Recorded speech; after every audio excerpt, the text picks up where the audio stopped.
ಆಹಾ ಆ, ಅದು ಅದೇ ಆದರೂ ನಮಗಂತೂ ಈ ವೈಭೋಗ ಎಲ್ಲ ಅನುಭವಿಸೋ ಯೋಗ ಇಲ್ಲ.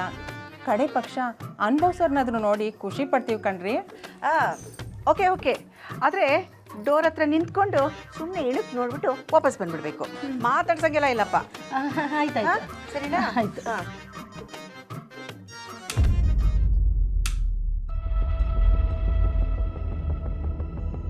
ನೋಡಿ, ಈ ಗೋಡೆ ತುಂಬ ಇರೋ ಒಂದೊಂದು ಚೀಟಿನೂ ನಾನು ಮಾಡಿರೋ ತಪ್ಪುಗಳನ್ನ ಹೇಳುತ್ತೆ.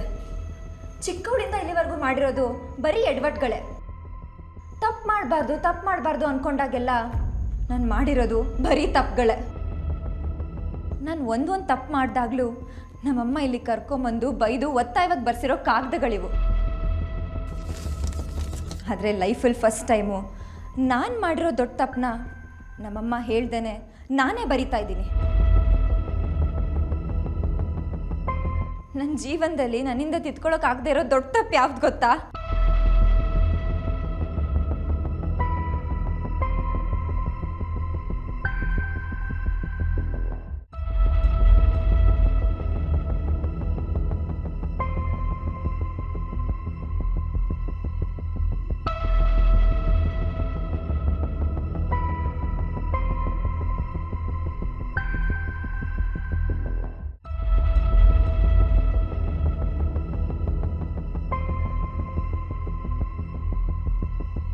ಈ ಮದುವೆ ನನ್ನ ಪಾಲಿಗೆ ಏನಂತ ಹೇಳ್ತೀನಿ ಅಂದಿದ್ನಲ್ಲ, ಈ ಮದುವೆ ನನ್ನ ಪಾಲಿಗೆ ನನ್ನ ಕನಸುಗಳನ್ನ, ನನ್ನ ಆಸೆಗಳನ್ನ ಬಲಿ ತಗೋತಿರೋ ದೊಡ್ಡ ತಪ್ಪು.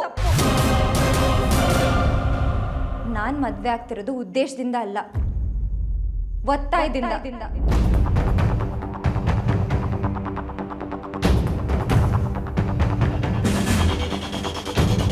ಅಂದ್ರೆ ನಿಂಗೆ ಮದುವೆ ಖಂಡಿತ ಇಷ್ಟ ಇಲ್ಲ. ಇಷ್ಟ ಇಲ್ಲದೆ ಹೋದರೂ ಈ ಬೆರಳಲ್ಲಿ ಉಂಗುರ, ಕುತ್ತಿಗೆಯಲ್ಲಿ ಹಾರ ಹೇಗಿದೆಯೋ ಮುಂದೆ ನಾನು ಮದುವೆ ಆದಮೇಲೆ ತಾಳಿನೂ ಇರುತ್ತೆ. ಆದರೆ ನೀವೀಗ ಕೊಟ್ಟಿರೋ ಉಡುಗೊರೆಗೂ ಆ ತಾಳಿಗೂ ತುಂಬ ವ್ಯತ್ಯಾಸ ಇರಲ್ಲ. ನಾನು ಮದುವೆ ಆಗೋದ್ರಿಂದ ಇಂಡಿಯಾದ ಹೆಂಗೆ ಸೊಸೆ ಆಗ್ತೀನಿ ಅನ್ನೋ ಹೆಮ್ಮೆ ನನಗಿಲ್ಲ, ಹಿಂಸೆ ಇದೆ. ಹಾಗಿದ್ರೆ ಈ ಮದುವೆನ ರಿಜೆಕ್ಟ್ ಮಾಡ್ಬೋದಿತ್ತಲ್ವಾ? ಅಂಥ ಪರಿಸ್ಥಿತಿಯಲ್ಲಿ ನಾನಿಲ್ಲ. ಹಾಗೆ ಮಾಡಿದ್ರು ಏಜೆ ಅಂಕಲ್ ಅದನ್ನು ಒಪ್ಕೊಳ್ಳೋದು ಇಲ್ಲ. ಯಾವುದೋ ಒಂದು ಸಿಚುವೇಶನಲ್ಲಿ ನಾನು ಆಡಿದ ಮಾತಿಂದ ನನ್ನೇ ಕಟ್ ಹಾಕಿದ್ದಾರೆ ಆ ಅಂಕಲ್ಲು. ಅವ್ರ ಹಿಡಿತದಿಂದ ತಪ್ಪಿಸ್ಕೊಳ್ಳೋದು ಅಷ್ಟು ಸುಲಭ ಅಲ್ಲ ಅಂತ ನಿಮಗೂ ಗೊತ್ತಿದೆ ಅಲ್ವಾ? ಇದರಿಂದ ಪಾರಾಗೋ ಪ್ರಯತ್ನ ಮಾಡಿ ಸೋಲೋ ಬದಲು ಯಾವಾಗಲೂ ಜೀವನದಲ್ಲಿ ಸೋಲ್ತಿರೋ ನಾನು ಜೀವನನೇ ಸೋತ್ಬಿಟ್ಟೆ ಅಂದ್ಕೊಂಡು ಸುಮ್ಮನಾಗ್ಬಿಡ್ತೀನಿ.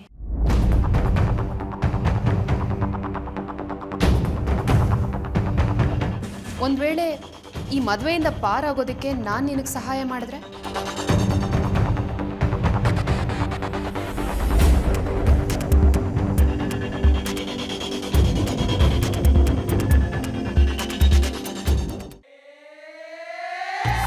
ಅಯ್ಯೋ, ನೀವು ಹೇಳ್ತಿರೋದು ನಿಜಾನಾ?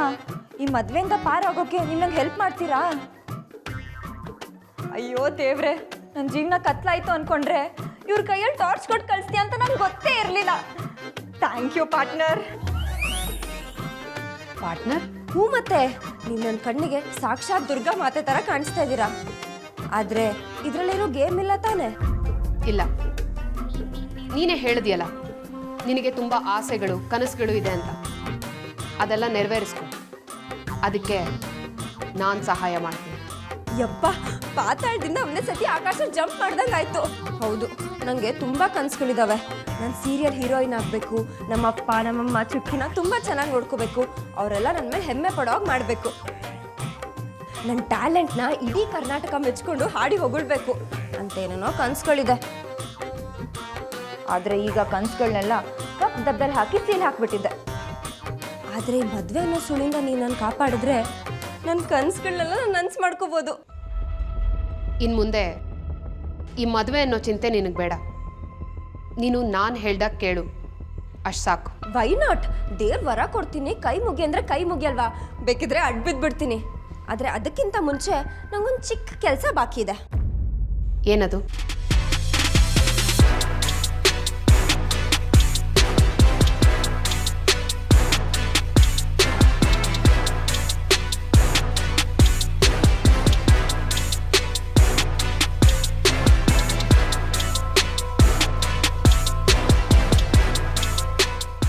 ರೀ ಅಲ್ಲಿ ನೋಡ್ರಿ ಅವ್ಳ ಸೊಸೆ ಮುಂದೆ ಏನು ಗತ್ತಾ ಕೂತಿದ್ದಾಳೆ ನಮ್ಮ ಲೀಲಾ. ನೀನೇನು ಅನ್ಕೊಂಡಿದ್ಯಾ? ನೀನೇನು ದೊಡ್ಡ ಡಿಕ್ಟೇಟರಾ? ನೀನು ಹೇಳಿದ್ದಕ್ಕೆಲ್ಲ ತಲೆ ಆಡ್ಸ್ಕೊಂಡು ಕೇಳಬೇಕಾ? ನೀ ಅನೌನ್ಸ್ ಮಾಡಿಬಿಟ್ರೆ ನಾವು ಒಪ್ಕೊಂಡ್ಬಿಡ್ಬೇಕಾ? ನೋ ವೇ, ಚಾನ್ಸೇ ಇಲ್ಲ. ನೀನು ಸೇರಂದರೆ ಇಲ್ಲಿಲ್ಲ ಸವಾ ಸೇರು.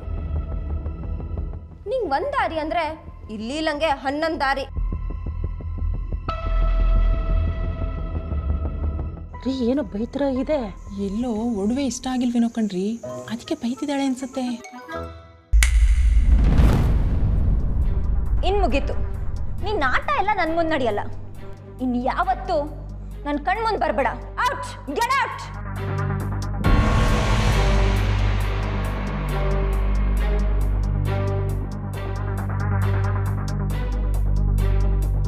ಅಬ್ಬಾ, ಸದ್ಯ ನನಗೀಗ ಸಮಾಧಾನ ಆಯಿತು.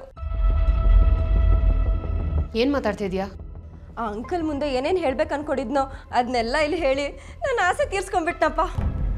ಅಬ್ಬಾ, ನನಗೆ ಎಷ್ಟು ಲೈಟ್ ಫೀಲ್ ಆಗ್ತಿದೆ ಗೊತ್ತಾ? ಜೊತೆಗೆ ಲೈಫಲ್ಲಿ ಲೈಟು ಬಂದಿದೆ. ಹೊಡಿರಿ ಹ್ಯಾಂಡು.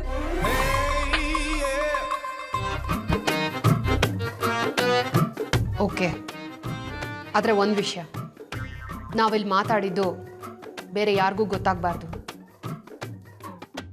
ಸರಿ, ಮುಂದೇನು ಮಾಡಬೇಕು ಅಂತ ನಾನು ಹೇಳ್ತೀನಿ. ಎಲ್ಲ ನಾವು ಅಂದ್ಕೊಂಡು ಹಾಗೆ ಆಗತ್ತೆ. ಹೌದೌದು, ಎಲ್ಲ ಒಳ್ಳೆಯದೇ ಆಗುತ್ತೆ.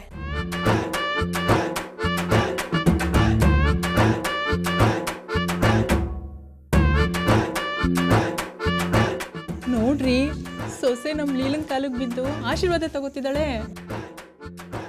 ಹೌದು ಹೌದು. ಹೋಗಿ ಬನ್ನಿ.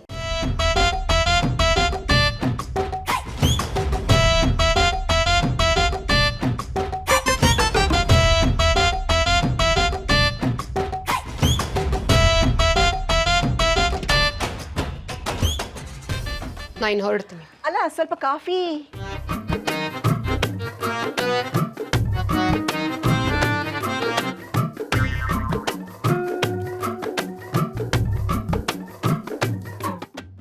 ಅವರು ಸ್ವಲ್ಪ ಬಿಸಿ.